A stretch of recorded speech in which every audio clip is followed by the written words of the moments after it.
kurwa ase county ya Kisii nigo litkoria rero abanyimbo banyako bakunari egari yo yaboguretie enyasore ase parene kurwa Kisii kogenda Isibania korengana amuna abanyimba baiga nigo banyora oroboti obatkana amune gari yo ya nyakobake gukagirwa amuna aminyibe gutumika epare yo egento baigo baika asenseme yo na kumubeka biara chinga kira kunyakaba okugigwa bosio bukigambiro korengana amuna Isaac Kimwele nigo abiriga gotemuna nigo bono eserikali rachikoba maiso mnenchiremo yugokora oko nigwa kwa maliogo yugotinda mninya sore elikwane kinga chinga kichiga abana bare ase omutumo kobweru sambali gochiagwa sonia asobotumekibwa maliogo yugotinda.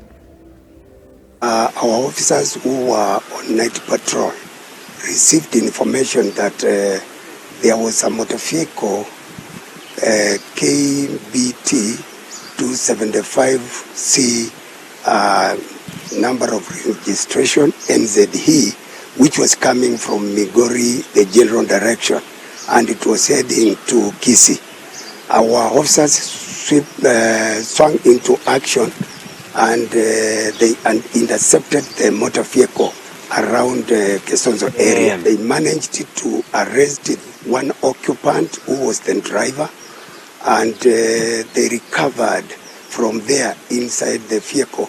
They recovered 4 bags of cannabis sativa or Bangi, weighing 148 kilograms of a street value of 4.29 million.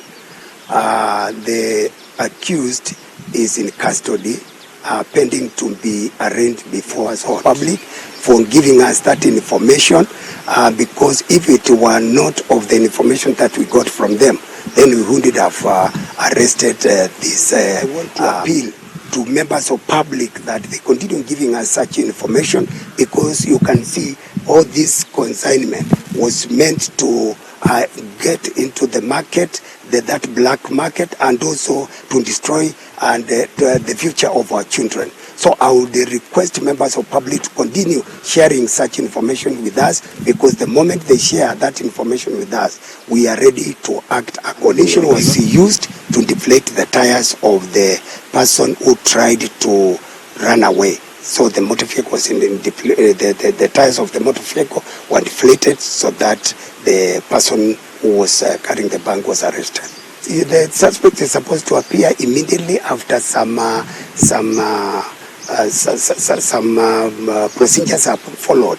Of course, we are calling the narcotics so that they may come and process it in the best way possible, because there is the way that they do it, and then we are going to have the culprit appearing before court.